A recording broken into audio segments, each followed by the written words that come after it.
नमस्कार दोस्तों, आज हम देखने जा रहे हैं बिहार जुडिशियरी का प्रीवियस ईयर क्वेश्चन पेपर। और यह बहुत इंपॉर्टेंट है। मेरा रिकमेंडेशन है कि जब भी आप पीटी के एग्जाम देने जाएं तो उससे पहले प्रीवियस ईयर जितने भी क्वेश्चन आए हुए हैं सबको देख कर जाएँ, आपको बहुत फायदा होगा। तो उससे पहले आए हम देखें कि क्या क्या इसमें इम्पोर्टेंट है। तो पहला तो advertisement number 32 Bihar judiciary exam का है 23/2023 वो। और उसका है कि 32 बिहार जुडिशियरी सर्विस है। सीट है इसमें 155 सिविल जज। जुडिशियल मजिस्ट्रेट भी बनाता है। सिविल जज का पोस्ट शुरू में से बोलता है कि है, लेकिन वो क्रिमिनल और सिविल जज और जुडिशियल मजिस्ट्रेट दोनों का काम देखते हैं वो अपॉइंटमेंट के बाद। तो टोटल सीट 155 है और पीटी होगा 4 जून 2023 को पीटी होगा इसका। 4 जून 2023 को पीटी होने वाला है। उसका रिजल्ट आएगा 4 जुलाई 2023 को। पीटी का रिजल्ट आएगा 4 जुलाई 2023 को। उससे पहले हमको सभी एमसीक्यू जितना भी 2016 से जितना भी एमसीक्यू आए हुए हैं सभी को एक बार डिस्कस कर लेना है। इससे आपको बहुत फायदा होगा। उसके आगे देखिए दोस्तों कि बिहार एपीयू का जो मेंस एग्जाम हो चुका है उसका एडवर्टीजमेंट नंबर है 1/2020 और उसके लिए पोस्ट है 555 जो ऑलरेडी मेंस एग्जाम हो चुका है। और उसका पीटी हुआ था 7 जनवरी 2021 को। उसका मेन एग्जाम हुआ था 12 नवंबर 2022 से लेकर के 15 नवंबर 2022 तक। उसका मेन रिजल्ट आया था 15 जून 2023 से। उसका मेन रिजल्ट आया था 15 जून 2023 को आएगा, अभी आया नहीं है। मेन का एग्जाम हो चुका है और मेंस का रिजल्ट आएगा 15 जून 2023 को। उसके बाद इंटरव्यू होगा, जस्ट 15 दिन ही बाद इंटरव्यू हो जाएगा। 3 जुलाई 2023 से इंटरव्यू शुरू हो जाएगा। सिर्फ 15 दिन का टाइम मिलेगा। तो मेरिट लिस्ट उसका आएगा 1 अगस्त 2023 को। 1/8/2023 को बिहार एपीयू का मेरिट लिस्ट आएगा। तो बिहार एपीयू का जो भी इंटरव्यू की तैयारी कर रहे हैं वो सब भी ये वीडियो देख सकते हैं। आगे उनको कोई एग्जाम देंगे या बिहार जुडिशरी का एग्जाम देना है 155 सीट के लिए, उनको भी फायदा करेगा। तो हम देख रहे हैं Bihar judiciary service preliminary exam 2016 का previous year question paper. Total MCQ इसमें 16 आता है। पहले जीएस का देख लेते हैं। फर्स्ट पेपर जीएस का होता है, दूसरा लॉ का होता है। तो पहले जीएस का देख लेते हैं। तो जीएस में टोटल 100 एमसीक्यू आएगा, 2 घंटे टाइम रहेगा। और इसमें हिस्ट्री से 35 क्वेश्चन आएगा। उसके बाद ज्योग्राफी से 15 क्वेश्चन आएगा। उसके बाद साइंस से 30 एमसीक्यू आएगा। उसके बाद करंट अफेयर से 20 एमसीक्यू आएगा। तो टोटल कितना हो गया 35 और प्लस 15 और प्लस 30 साइंस का और प्लस 20 करंट अफेयर का। तो टोटल हो गया 35 और 15 50 और फिर 50 से 30 80 80 और 20 100। तो टोटल 100 क्वेश्चन हो गए। तो सबसे ज्यादा इससे आता है हिस्ट्री से, फिर आता है साइंस से, फिर आता है करंट अफेयर से, फिर आता है ज्योग्राफी से। इतने ही आता है। उसमें हिस्ट्री से भी मॉडर्न हिस्ट्री से आता है 23 क्वेश्चन। ठीक है दोस्तों, मॉडर्न हिस्ट्री से 23 क्वेश्चन आता है एमसीक्यू और मेडाइवल हिस्ट्री से 5 एमसीक्यू आता है। एशियन हिस्ट्री से 7 एमसीक्यू आता है। आप इस बात को जरूर ध्यान रखें। उसके बाद टोटल हो गया 23 और 5 28, 28 और 5 35, 28 5 35, टोटल 35 एमसीक्यू हिस्ट्री से आते हैं। उसके बाद देखिए कि मॉडर्न एशियन हिस्ट्री कब से शुरू होता है 5th सेंचुरी से, और उससे पहले जो भी था वो एशियन हिस्ट्री कहलाता था। एशियन हिस्ट्री में क्या क्या राजा थे क्या नहीं थे, तो उसको जानने के लिए निमोनिक है हसीन मशूका का साथ चाहिए। हसीन मशूका का साथ चाहिए। तो उसमें जो पहला प्रतापी राजा थे जिसमें वेल ऑर्गेनाइज आर्मी थी, वेल ऑर्गेनाइज टेरिटरी था और जिसको कि मतलब कितना 16 भागों में बांटा गया था। तो उसका पहला राजा था हसीन मशूका का साचाही का ब्रेक डाउन करते हैं। एच से हरण्यक वंश और सी से शिशुनाग वंश। हरण्यक वंश का सबसे प्रतापी राजा था और अभी मुझे याद नहीं आ रहा, मैं इसको कवर करता हूँ बाद में।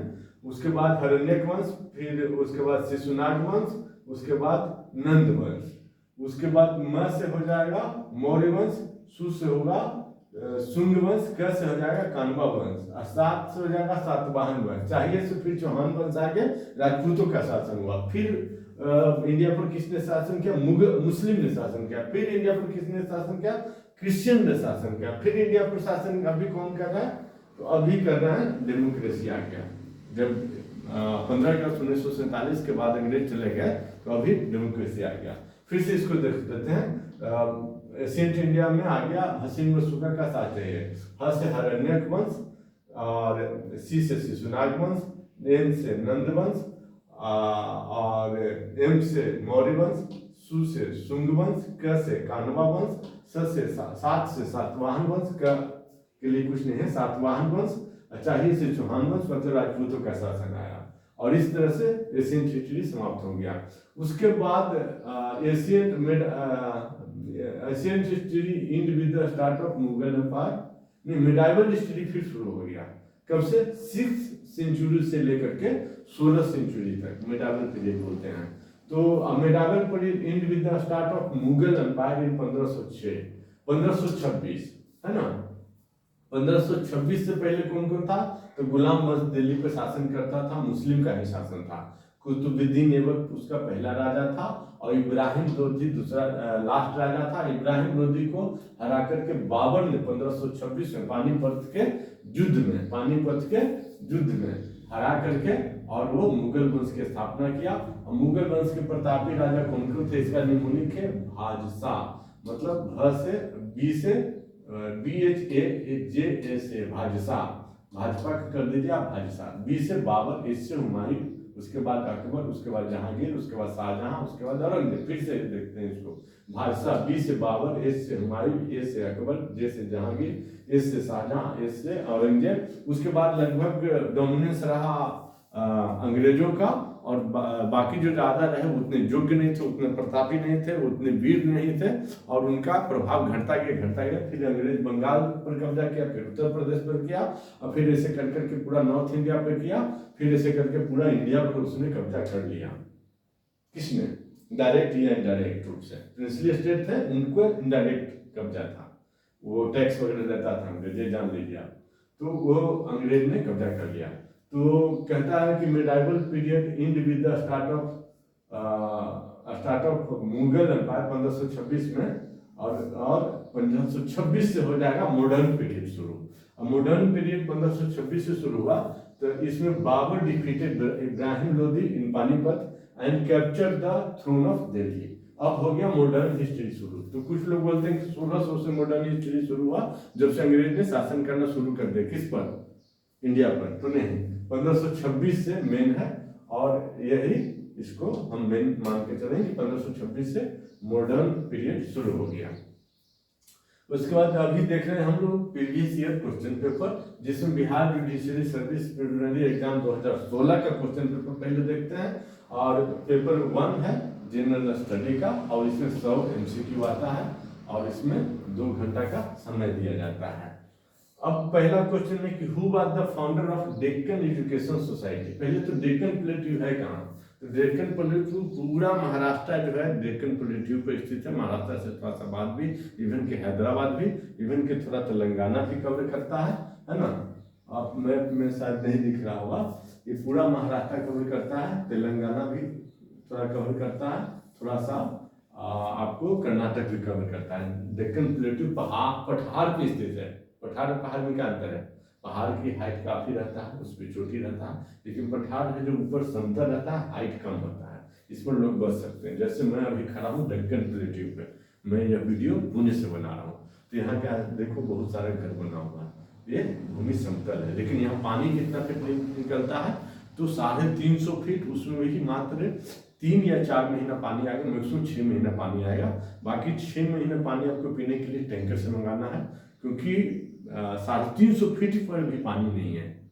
और राजस्थान में चले गया तो 1000 फीट 2000 फीट आपको बोर करना पड़ेगा, तब पानी निकलेगा। आप समझ सकते हैं, यहाँ जीवन इतना कठिनाई है, फिर भी विकास कर रहा, क्योंकि यहाँ इंडस्ट्री बहुत ज़्यादा है। कहता who was the founder of Deccan education society, तो जाहिर सी बात है कोई महाराष्ट्र का ही होगा। तो ज्योतिबा फुले पहला ऑप्शन है, तो नो।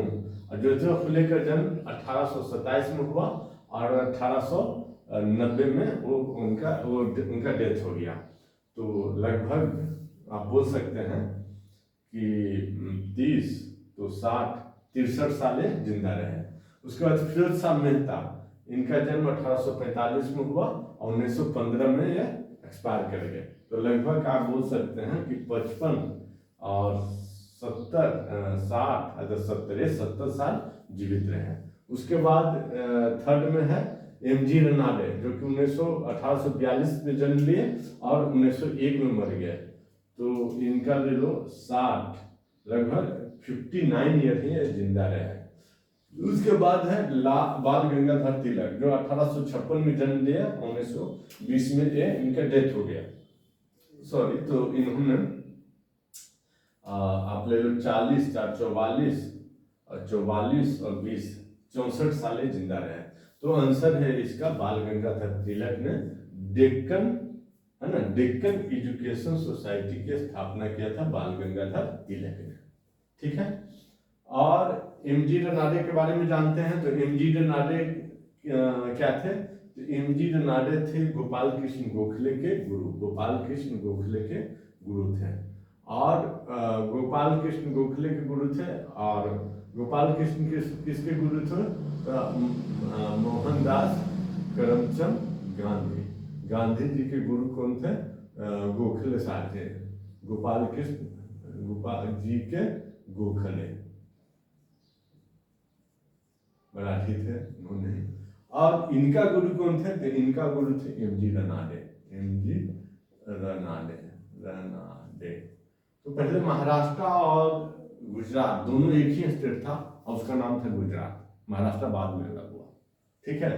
तो ये दोनों महाराष्ट्र के थे, मराठी अलग बात है, गुजरात में आता था। तो महात्मा गांधी के गुरु थे गोपाल कृष्ण गोखले, ये आता है एग्जाम में। और गोपाल कृष्ण गोखले का गुरु थे एमजी रनाडे। ठीक है, आपको ध्यान रखना है।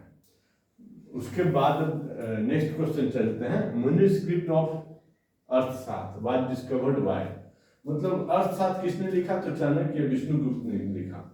आप विष्णुगुप्त को एक तरह से भगवान भी मान सकते हो, एक तरह से वही रोल है जो श्री राम का रामायण में था, कृष्ण का महाभारत में था, विष्णुगुप्त का मिडाइवल हिस्ट्री में है। विष्णुगुप्त का मौर्य वंश का स्थापना किसने किया? मौर्य वंश का स्थापना किया, देखिए हसीन मसूखा का शासक से मौर्य वंश आ गया। मौर्य वंश का स्थापना किया विष्णुगुप्त ने। इसके पहले थे नंद वंश। नंद वंश में राजा कौन था? महापद्मानंद और धनानंद। धनानंद दारू पीता था, अत्याचार ज्यादा करता था। सिकंदर ने उसमें आक्रमण कर दिया। सिकंदर की क्षमता नहीं था कि उसको भगा दे, इसने साइकोलॉजिकली प्रभाव डाला, मेंटली उसको हरास किया सिकंदर को कि वहाँ मतलब मैं भविष्यवाणी करता हूँ। भविष्यवाणी से उन्होंने बताया कि आप उससे हारोगे, जीत नहीं पाओगे। किससे?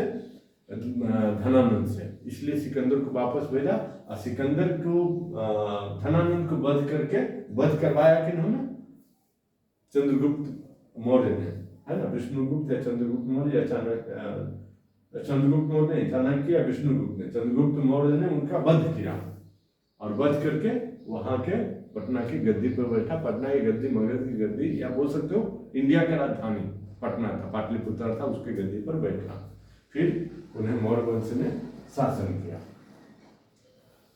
जिसमें कि सबसे प्रतापी राजा एक अशोक भी थे। अशोक उनका सबसे प्रतापी राजा थे। तो उन्होंने अर्थशास्त्र लिखा चाणक्य विष्णुगुप्त ने, लेकिन अर्थशास्त्र नाम है लेकिन पॉलिटिक्स के बारे में था। लिखा हुआ किताब पॉलिटिक्स के बारे में था, नाम है अर्थशास्त्र। भी आता है कि अर्थशास्त्र किस चीज के बारे में लिखा हुआ है। तो अर्थशास्त्र के बारे में, इकोनॉमिक्स के बारे में, पॉलिटिक्स के बारे में, ज्योग्राफी के बारे में या हिस्ट्री के बारे में, तो वो है पॉलिटिक्स के बारे में लिखा हुआ है। तो manuscript was discovered by Chandragupta Maurya नहीं, ये तो मतलब एक्सपायर कर गया था ना। बाद में डिस्कवर हुआ तो शाम शास्त्री, तो शाम शास्त्री ने इसको डिस्कवर किया कि ये मैन्युस्क्रिप्ट लिखा हुआ है। और गोपाल राम गोपाल भंडारकर नहीं, जेम्स मिल नहीं। तो अब अगला वीडियो में हम देखते हैं दोस्तों MCQ 3 से आगे। तो इसको आप जरूर देखें, प्रीवियस ईयर क्वेश्चन पेपर ये है किसका, बिहार जुडिशरी में आया हुआ है। ये सीरीज हम चला रखे हैं और सारे समाप्त करेंगे, आप जरूर देखें, इसको लाइक शेयर और सब्सक्राइब भी करें। Thank you.